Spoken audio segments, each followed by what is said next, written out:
Day and welcome to Soul Cafe.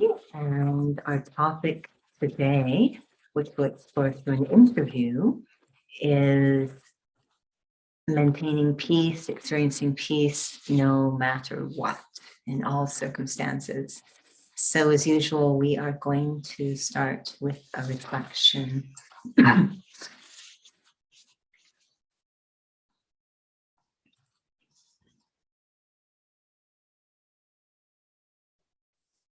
One thought.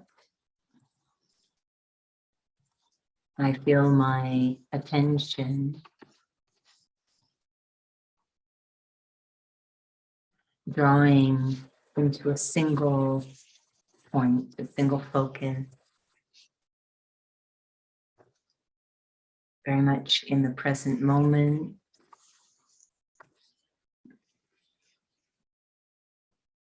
No sense of time. Just here now, and very aware of my own presence. I, the thinker, turning my attention from being outwards, inwards on the self, observing the self.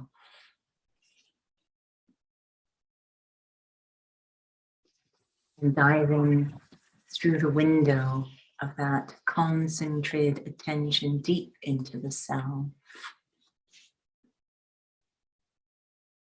Moving past all the usual worldly daily thoughts, all the thoughts about day-to-day life. Moving deeper into a more quiet space inside.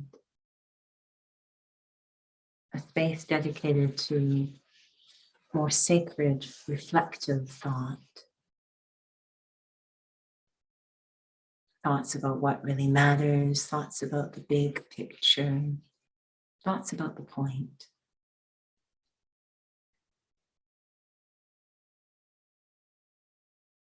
This space feels very quiet and calm. And as I come into it deep inside the self, I feel it's always this quiet and calm in the depths of the self. That the space is always available. Anytime I can come here, this quiet, calm space, and gain clarity. Reconnect with the point of it all. Om Shanti.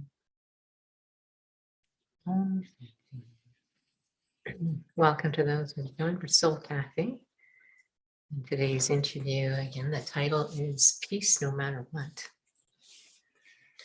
And so in terms of just even the reflection, it felt like, I wouldn't say visually speaking, but the feeling was as if I was in the middle of everything moving.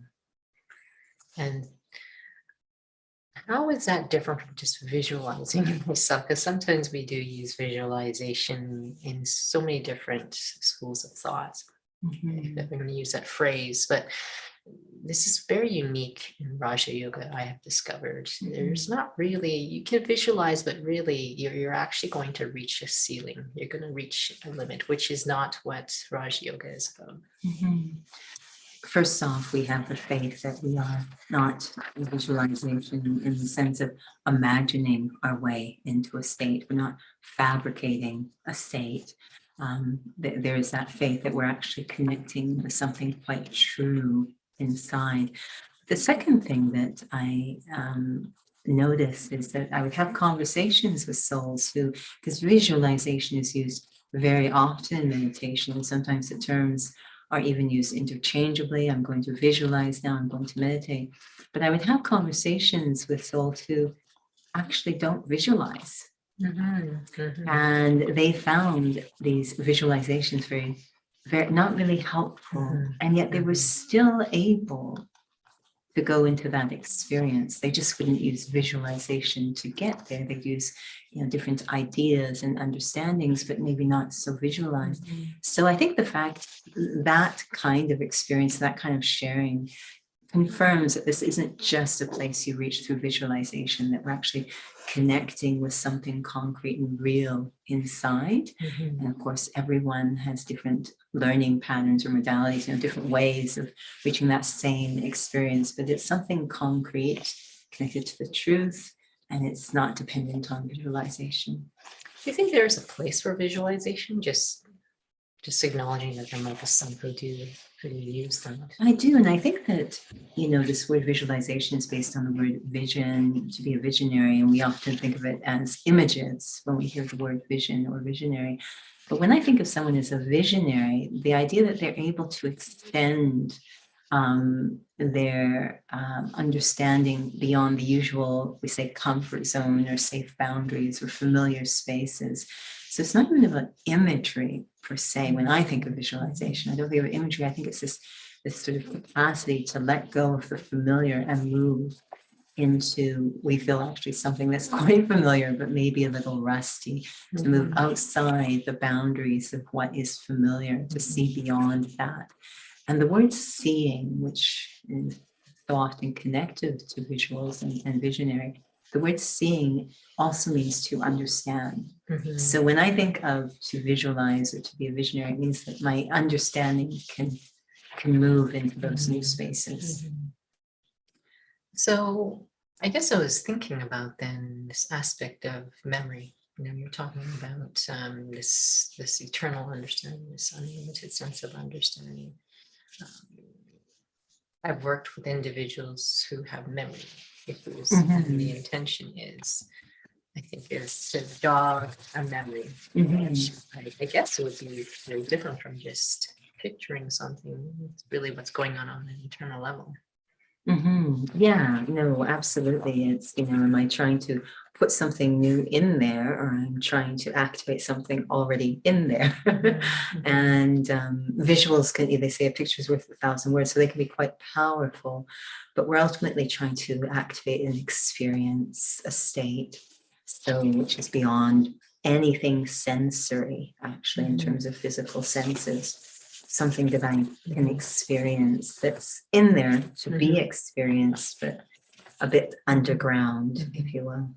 So could you help now, just connecting it back to the topic of peace no matter what, in terms of, again, you weren't saying picture myself in between all this, but it was a feeling like there could be two different experiences I could have. It could be, you weren't taking us into that experience, but it was reminding me only because someone was mentioning that they were quite distressed and they were feeling a different experience, that everything around them was just going around. They had no place to be anchored, but they were in the middle of it all. But it was a very big contrast to feeling like I have a place to stand, figuratively speaking, but there's all this stuff around me, but I'm not actually affected by it, which is quite interesting. So just connecting this, just unlocking something inside and understanding. So just came from a physical mind-body class, and it's very related to this principle we're trying to grasp. The mind-body class is very intentionally core-based. So without activating the core, that's the whole point of the class. You'll just kind of fall all over the place. So do we have a core? Yes. Are we using it? Depends on the person. Does that mean it's not there? No, it just means that it's completely underused. It's there waiting to be reactivated, and I have to intentionally engage in practices that will reactivate it. I'm not imagining I have a core and suddenly it develops and these muscles suddenly grow. That would be frightening. The muscles are there, they're just atrophied, underused.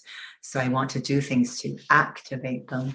So the very similar principle in spirituality, that we have an inner alignment or core, the spiritual truth that's there. It's internal, imperishable, but it's incredibly underused to the point of almost negligence. We're just not using it. Does it mean it's gone? Does it mean we're not a soul? No, I'm still a soul. I'm just not aware. I'm not really operating. So what I'm trying to do is go in there and wake it up. Wake up that awareness, that consciousness, very similar to waking up the core, those muscles, using them. So this is what we're doing in so-called meditation. We have this capacity for peace by virtue of being a spiritual entity. We have this capacity. Peace is simply the term used in Sanskrit Hindi, which I like a lot. It's probably a little better than the English, is mukti, because it explains exactly, someone say, I don't have this capacity for peace. No, I'm mukti, liberation, suggests that this capacity for peace is actually connected to letting go. So this is why we feel we don't have it, because we're so attached, which is a sign of a weak core, spiritually speaking. So this is what we're practicing. This is what considering myself to be a soul does. It allows this deep, deep level of letting go that allows that nature of peace, that experience of peace to emerge. So all of that's in there, just really atrophied. So we're intentionally engaging in practices. And I know the first student, Brahma Baba, really didn't think of it as meditation. He called it drills. It really was an exercise, spiritual exercise to wake up a capacity that's there, but highly underused.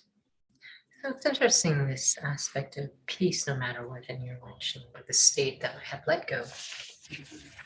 Stay in the state of having let go, no matter what. Yeah, it's a, or the term we sometimes use is freedom. So when we say let go, it doesn't mean avoid.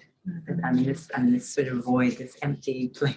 I think that maybe that's but what it actually, so what we're actually doing is letting go of that which is not me, that which is not true.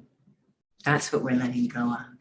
So that all that remains is what is me, what is true. And that's really where that peace is coming from. So to be the self, really when we say peace no matter what, we're really saying to be myself in every situation. Can you just ask any person walking down the street, let go of who you are not? Can you? No, which is why Raj Yoga has so much knowledge, and people often will say, I came here to meditate. Why is there so much lecturing? And again, our approach to the spiritual practice is to reconnect with the truth. So there really does have to be some understanding, some spiritual knowledge put in there. Understanding is the key to being able to let go of what is not me. So that's so different when we're talking about visualization versus understanding. Yeah, the term that was used this morning was mother and father, which I've always really, really liked. And those always feel to me like, what needs to happen and how is it going to happen? So many people know that when they're in sorrow, distress, or peacelessness, they need to let go. They get that far. They know that, they keep thinking about the same thing that's causing them distress. They say, I need to stop thinking about this, but I can't. I don't know how. So we know the what, the father piece is very clear, what needs to happen, but how? Do I understand how? The mother piece. And that's where spiritual knowledge is really helpful. So could you explain a bit more in terms of the peace, no matter what, or that I'm in a state of freedom, no matter what? What is this aspect of no matter what? It sounds like in every condition, it is possible to be in a state that I'm not affected. Yes. So in every condition means it's unconditional. So if whether it's peace or forgiveness or acceptance or love or patience, any of these qualities, if they're only selectively experienced under certain conditions, it means that they are conditional. And that means they are dependent upon things outside being a certain way. So again, we're back to the old formula of how I feel is determined by what's going on outside of me, which is a very disempowered state.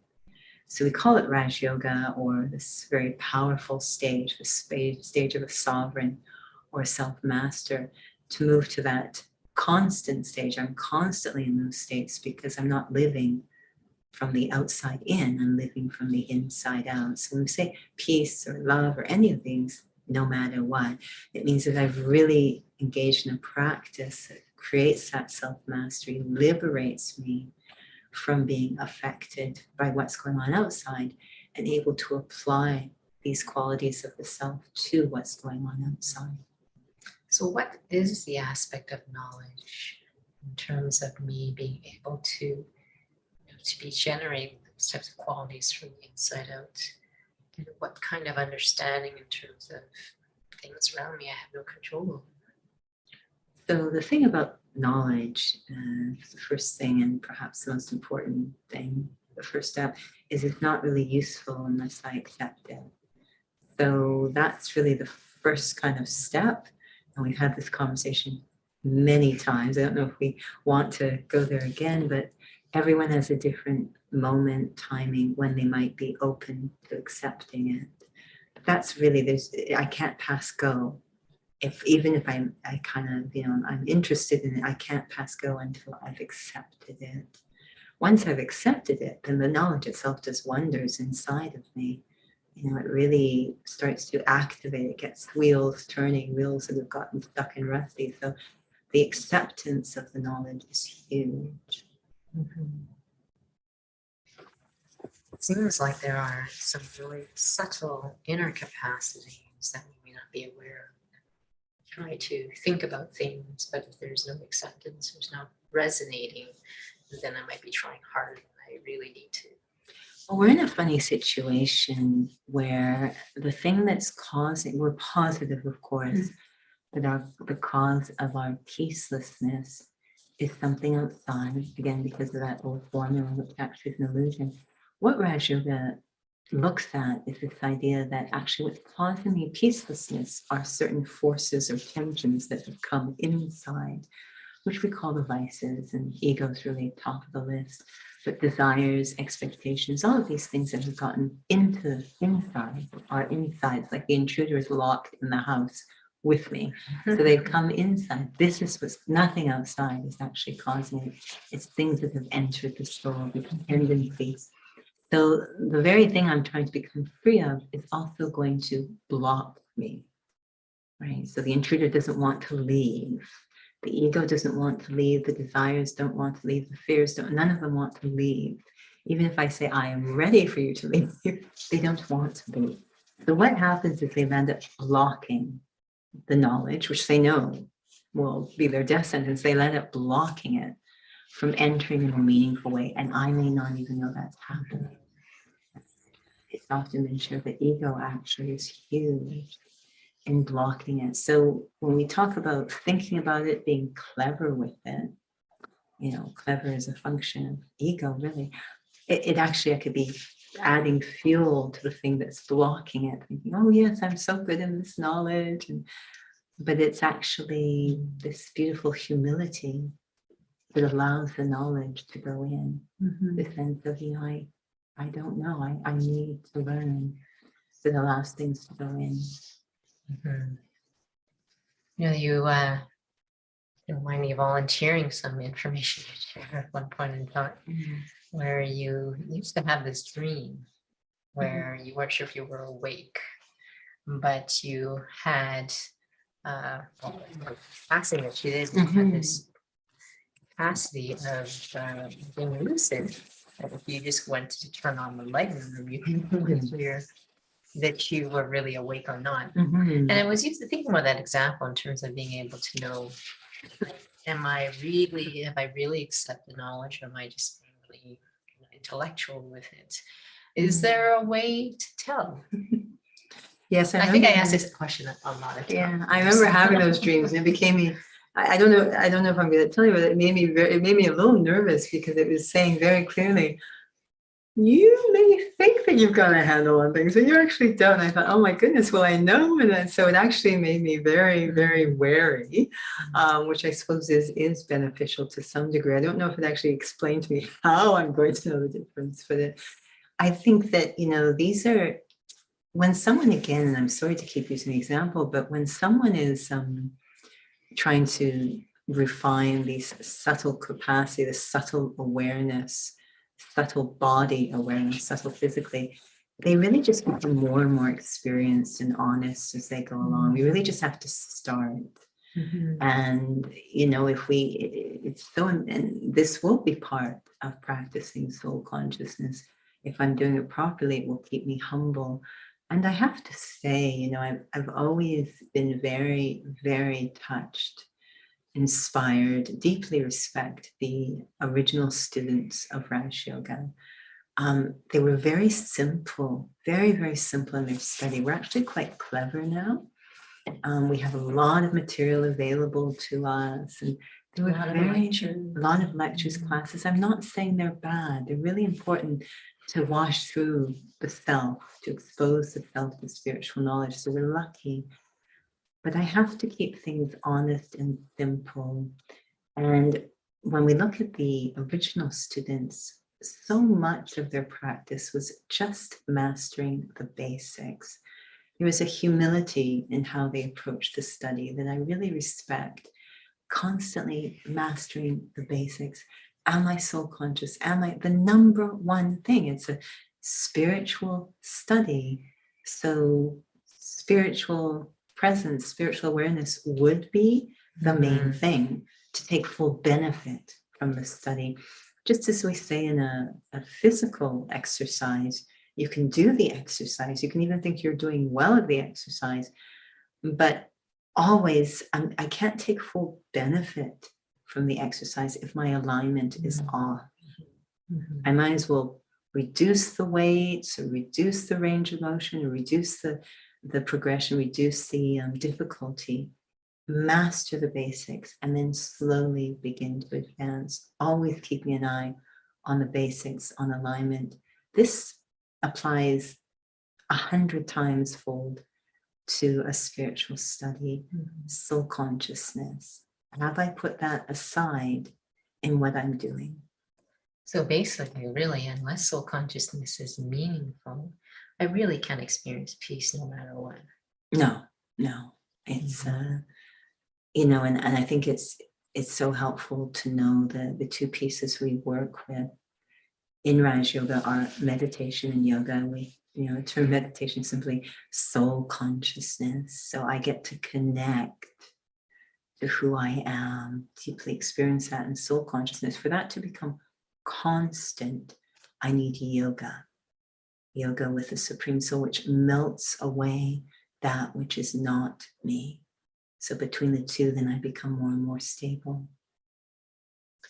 It's interesting how it always seems to be across the board, the basics of anything physical, and this course talking about soul consciousness tends to be very, I would say, incognito. And it's very easy to sort of brush it aside. I would even say mathematics. I mean, you jump over to long division. I was like, and then you get to learn to do shortcuts afterwards. And they always say, unless you know how to do add addition and subtraction, you can't even proceed past that. I had a very interesting experience with math just because of moving around quite a bit in the high school years. So I missed a couple of units of math along the way, and suddenly found myself, in this course in grade 12, moved again, and the course in grade 12, and we're doing basically calculus. And I totally missed a very important part of calculus. I found this the same with learning French, actually. I jumped over, I was parachuted into, grade 4, and they'd already been doing it for so many years. And what I noticed is that I was trying to figure out, I didn't understand the concept behind it. And it was very frustrating for me. I'm someone who likes to understand it. I didn't. So I was kind of doing it almost by memorization, or that seems to go with that. I don't know why, and it was horrible. It was horrible, horrible. And I was so happy when a year or two later, I actually got to know the basics, the understanding of calculus, or breaking down the principles of French. And always we want, and it's very funny because before coming here, was working one-on-one with the soul, and we were doing, I'd say, probably the most basic exercise in ballet, which is called the plie. And I understand the reason why we do it. And I remember we were doing it. It is the most basic. And this soul had taken dance earlier, and we were doing the plie in the most basic position, which is first position. And they were full plie, they grand plie, they go down and then they're coming up, they're like, I'm doing something. At least they were aware. So something weird is happening. It's like, I said, yeah, there is something. We were trying all sorts of different things. And so finally we had them do it against a wall. And it was fascinating because when they were doing it by themselves, where they could get away with a lot, freestanding, they were able to they knew they were doing it wrong, but they were able to some people watching would say, okay, it's fine. But you could tell there was something very off. And when they went against the wall, they went down, they literally could not get back up, because the wall was meaning they could not cheat. They could not get away with what they had been doing. They had to do it right, and they couldn't get up. They would just go down and couldn't come up. And I think this happens for us sometimes, to your question of how would I know? And then no matter what, there will be a situation that comes along, and it will be like a gift. It will say, you have been cheating a little bit, not quite honest. I'm going to show you how you've been cheating. It'll be uncomfortable probably, but if we can see the benefits in every scene, like, that's what I wasn't doing. That's what wasn't happening. It's interesting you're using the example of the wall. And I hope souls don't take this in a negative way, but it felt like as if, you could clarify, as if the wall in a sense was like the law of karma, in the sense that there is spiritual laws in place which are not instigated by God, but it's just what keeps things moving in a sustainable way, that she could get away with start doing things, but the wall was in a way just showing that you got a weakness here, you got something else going on here. We sometimes call the law of karma to be like a mother, in the sense that it's helping us to get back on track if we're not doing something beneficial, but we're not aware, or we just want to keep doing it. We know those inner desires are taking over.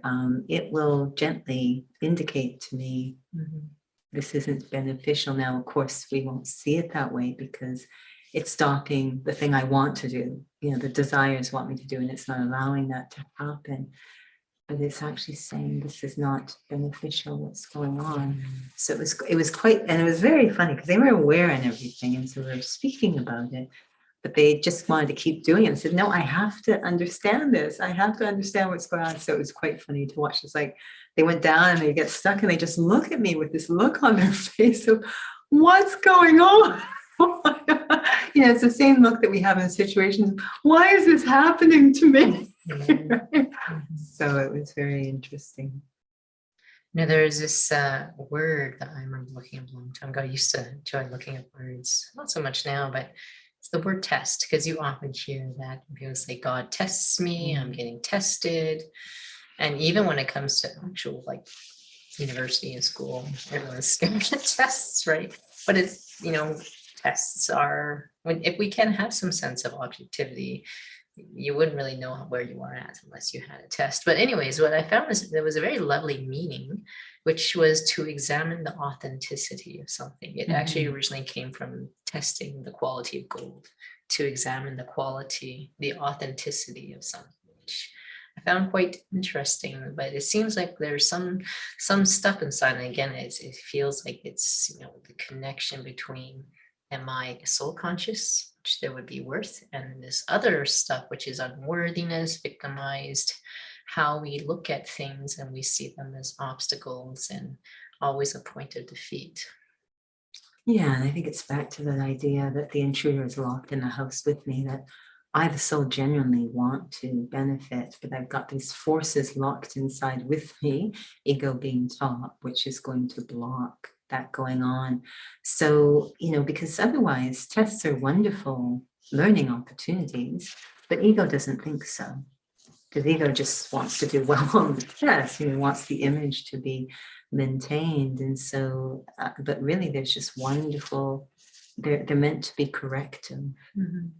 Would you feel though, if I'm not experiencing being a soul, and basically that I am eternal, that nothing can ever really, hurt me, maybe that's the piece, Mhm. that it's hard to see things as opportunities, like really unconditionally.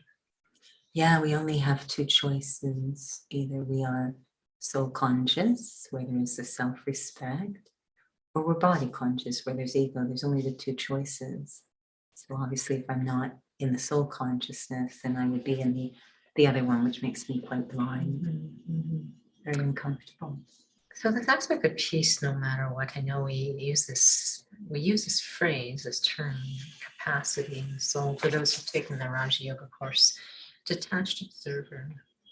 And it's all part of the study, it's all part of the capacity of me, the soul. How is that really important when it comes to peace, no matter what? I mean, the whole thing is, but I can see where soul's like, I can't imagine that's possible to have peace no matter what.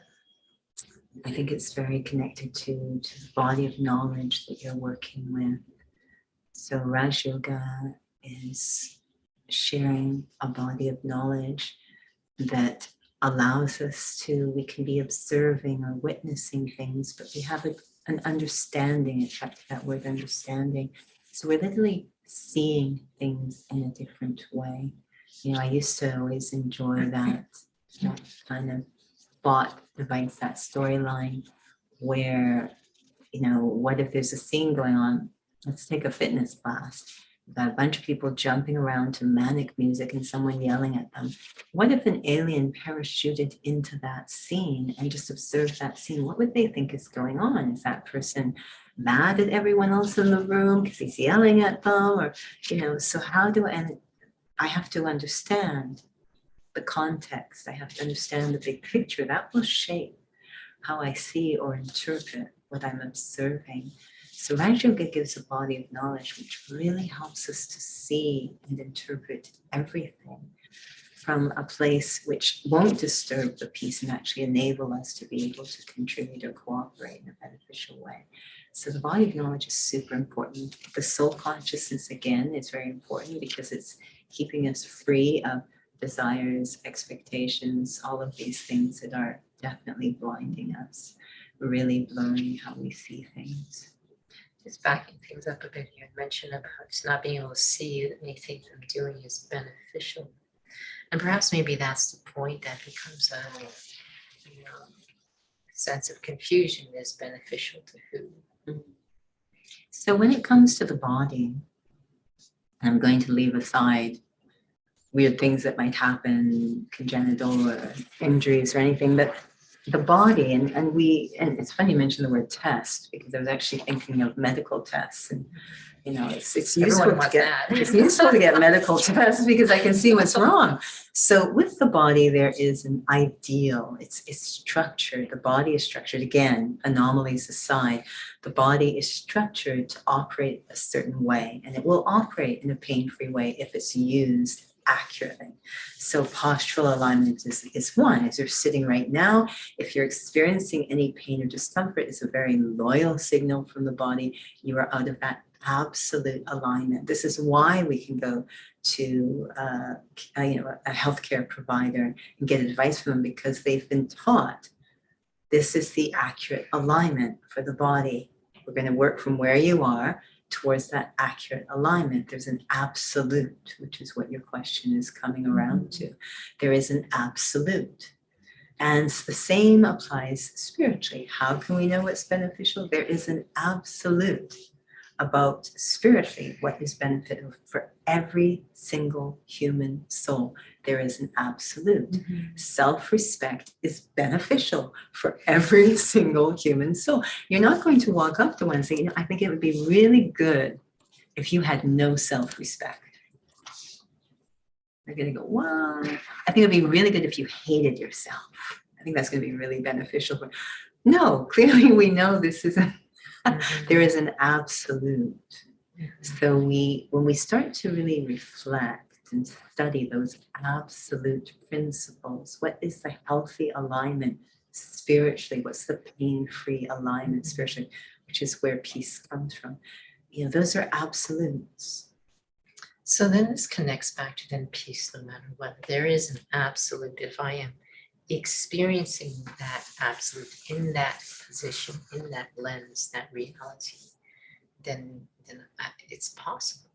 It is possible, and we've certainly met souls who are in that stage. And again, you know, we love it when we hear around, say, love. We like the term unconditional love.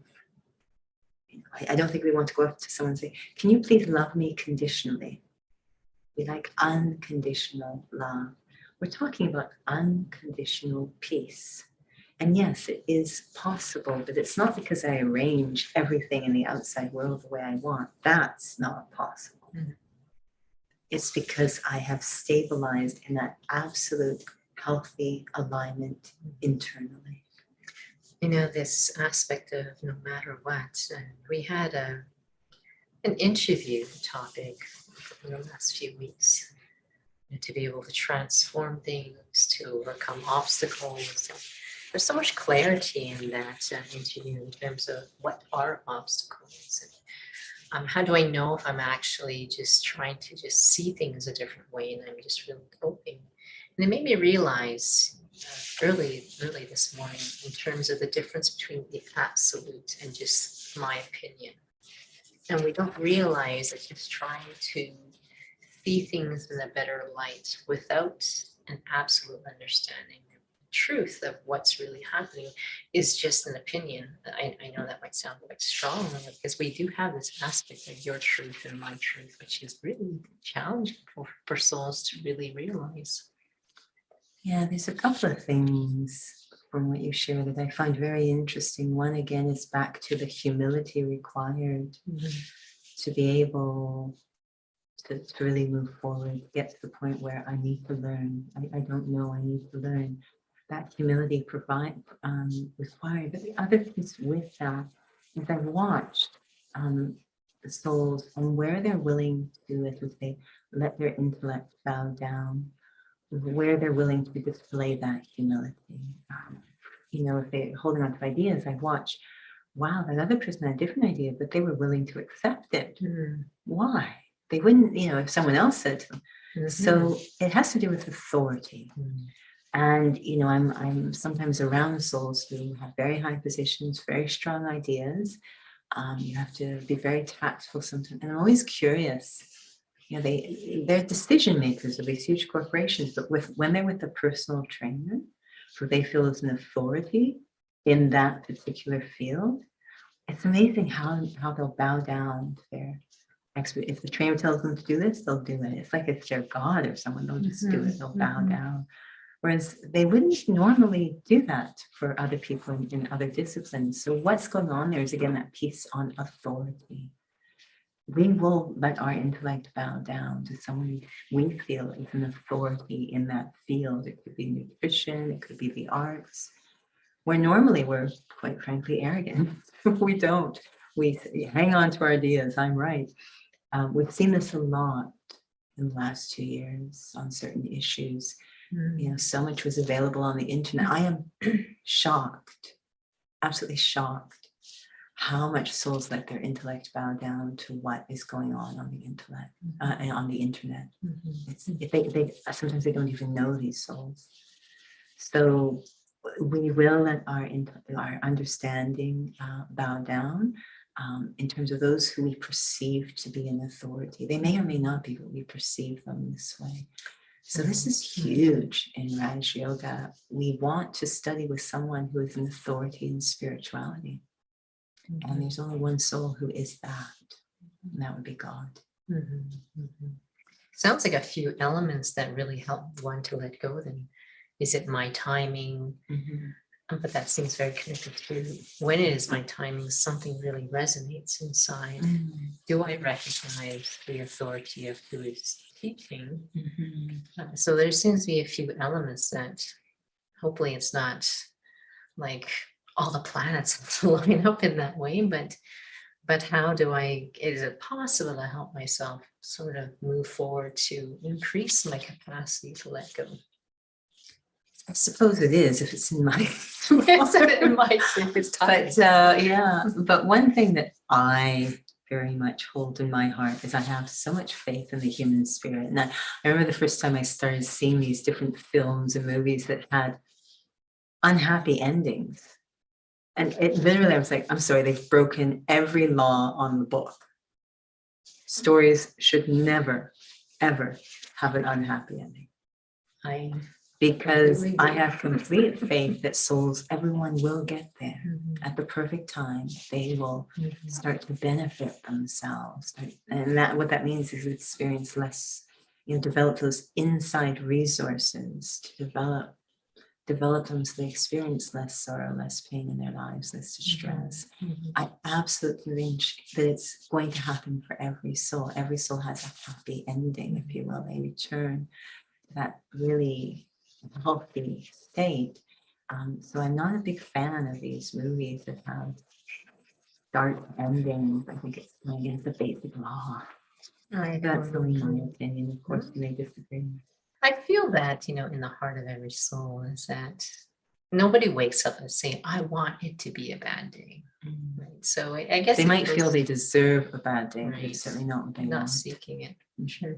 So I just want to touch base, those on YouTube, those on Zoom. If you have any questions, you're welcome to type in the chat box. Those on Zoom, you can also type in the chat box, or you can unmute yourself. And again, you will not be seen, but if you obviously want to speak, you will be able to be heard.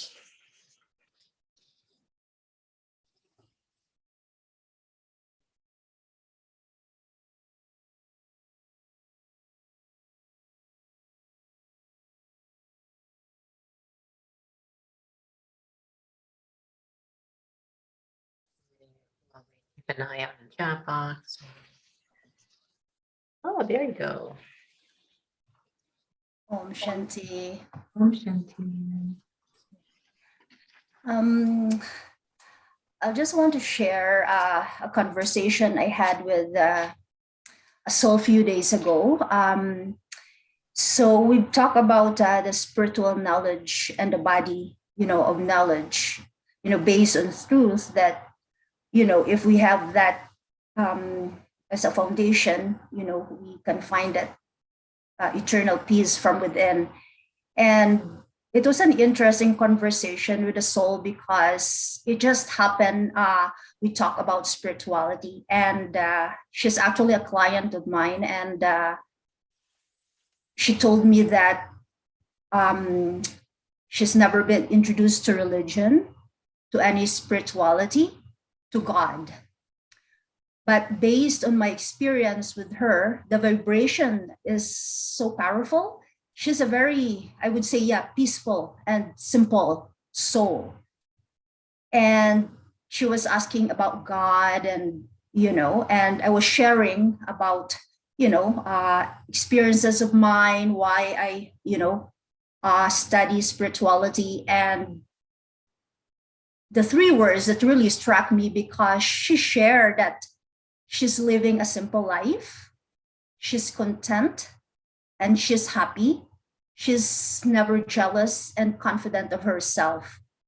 And it's such beautiful, sharing, because that's exactly the body of knowledge that I'm, working to imbibe, because I've been lost. And that sharing of her really resonated with me. So my question is, if a soul doesn't have that, I would say, exposure or, even means, and she says she's never been really seeking spirituality. It doesn't come to her mind, or even seeking God. It feels like it comes naturally to her. So, Yeah, so I just want to know your thoughts. If a soul has that kind of embodiment of the virtues that we're studying and experiencing, um, is that enough, or she really need to study, or formally being introduced? Because I find that she's the embodiment of being peaceful and simple. That's a good question. Lovely sharing. And actually, a couple of things came to my mind as you were sharing. And I'll start with, when I was in dance, we noticed there was in different categories, obviously, but there were some souls who we would call natural dancers. It's not, they hadn't studied yet. They were just, little children. They just seemed natural dancers. Just seemed to come to them naturally. Needed very little guidance or anything. And then I came into the study and I realized there's one of two ways. And even Daddy Gulzar, who was administrative head, there was a very quick succession of administrative heads. I don't know what number she was, 3, 4, I'm not sure. But, when she came at around the age of 8 into the study, she seemed very naturally pure of thought, very naturally introverted. So it could be, there's a couple of ways that can happen.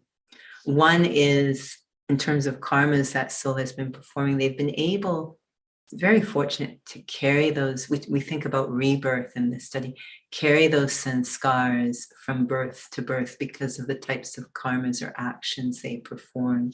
Helps them to carry, it's quite lucky, it's quite lovely, which is why I like it. But the other one is that that soul may have had exposure to God and spirituality in their previous birth. They don't need, we've got a lot of students, you can tell from a mile away, children of adult learners who come, and we meet their children and we look at them and say, oh, you studied this, the children, you studied this in your previous birth. Like we just met a bunch of them, 5 years old, reading advanced spiritual knowledge in another language, conducting classes if she's a daddy, 5 years old. Yeah, I liked it when you said not jealous. I think we were all trying not to be jealous of a 5-year-old. Of course, you couldn't be because she's so sweet as well. But it was very clear that the soul had studied spirituality in their previous birth. And then what happens is they have those imprints, the impressions from that study. They come with the soul. We call them sanskars. They come with the soul. But now they're part of their natural nature. They don't need to study them. They now embody them. And so they come very easily. And they land up, because of their karmas, placed in situations which help to maintain the integrity of those sanskars. So even coming into your company, has helped to feed that natural spirituality in the soul. They really don't need to study, but they land up in situations. She's created a simple life for herself. That's going to protect her spirituality. So previous birth is definitely coming into my mind.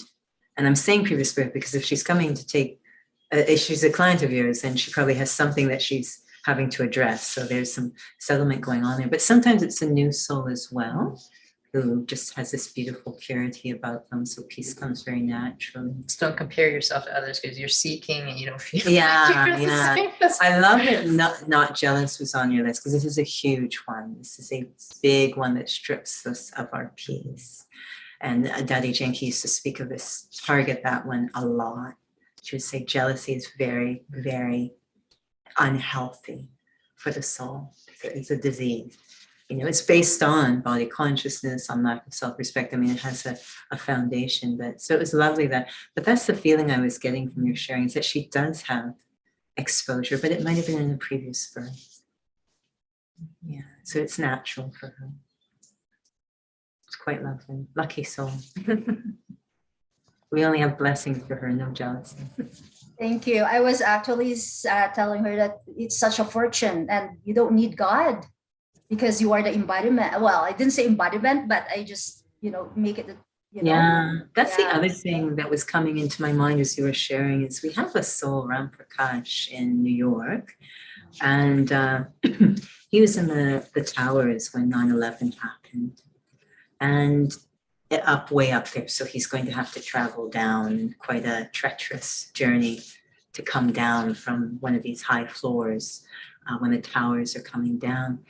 And, you know, he was a longtime student of Brahma Kumari's, many, many years. Now, his sharing is, he did safely come out in case anyone's worried.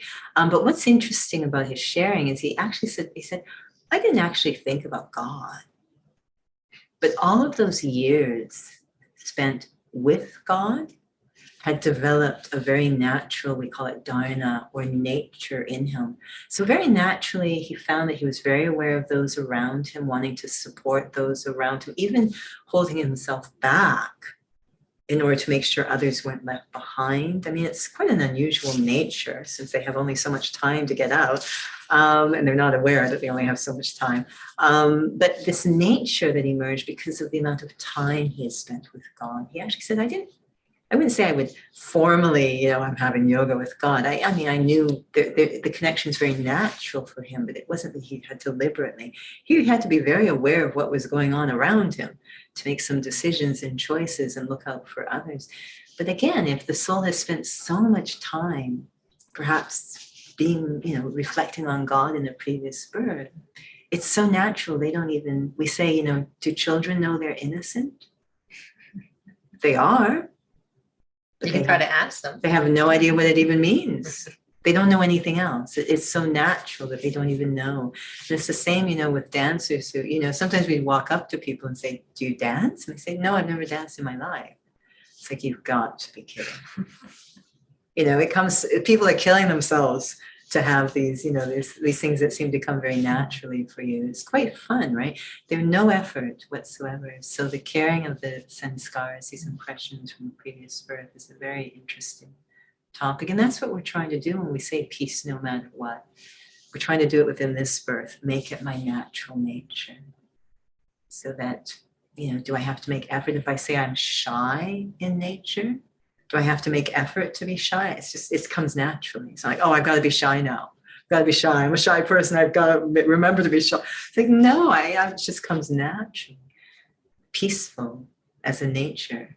Imagine it just coming in every scenario. You know, doing boot camp, cleaning the bathroom, you know, meditating, all the same quality of peace because it's my natural nature. My practice has impressed it on me so deeply. Lovely question. Yeah. Mm-hmm. Well, thank you for asking. And for those who are on YouTube, again, if you ever have questions, you're welcome to email the center as well. Topics either for the Interfaith Raj Yogi, that's on Tuesdays, or just any topics whatsoever. Feel free to reach out. Perhaps we'll close with a little reflection.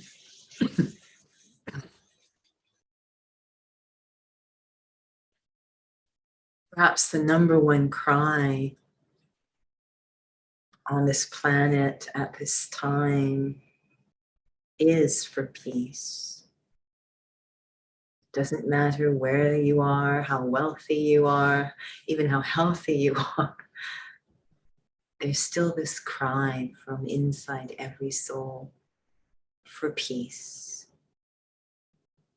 Every soul must know what peace feels like to be crying out for it. This liberation from any fear, any tension, any sorrow within the self, or even imposing that on someone else. Completely free of all of that. There is a memory inside of true peace, not based on anything external, as if that state of peace is my own true nature, like a diamond deep underground. And spirituality, the journey of going within and restoring what is within, allows me to access that jewel of peace the one thing that really is mine is that jewel of peace within. I am that jewel of peace. Om Shanti. Om Shanti.